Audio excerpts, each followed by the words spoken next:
শান্তিপূর্ণ ডেপুটেশন দিতে যায় সাধু সন্তেরা মেয়েরা কোন রাজনৈতিক দলের পতাকা ছাড়া গেরুয়া অঙ্কার পতাকা নিয়ে, তখন বীর্যবত্তা জেগে ওঠে, তখন পৌরুষত্ব জেগে ওঠে পুলিশের আর প্রশাসনের আর রাজ্যের মুখ্যমন্ত্রী। লজ্জা হয় আমাদের, এই কথাগুলো আজ বলা দরকার।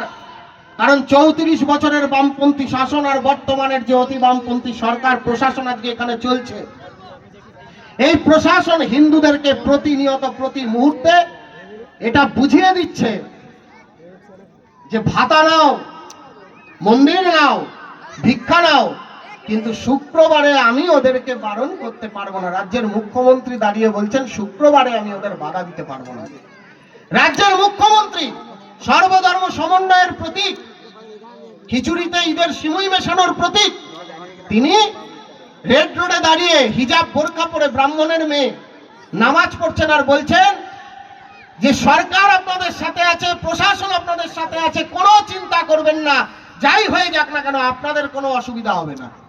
এরপরেও বলে দিতে হয় যে বাঙালি হিন্দুদের ঠিক কি অবস্থা।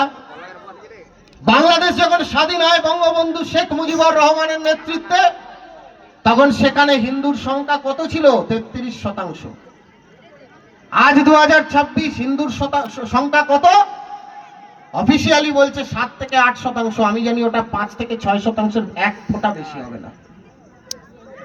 তো স্বাভাবিকভাবেই ঘরের পাশের বাংলাদেশ, পাকিস্তান, আফগানিস্তান দেখে যদি আপনারা শিক্ষা নিতে না পারেন, আপনারা যদি কেবলমাত্র শুধু হরে কৃষ্ণ মহামন্ত্রে খোল করতাল বাজিয়ে 64 মহন্তের ভোগ দিলে হবে না।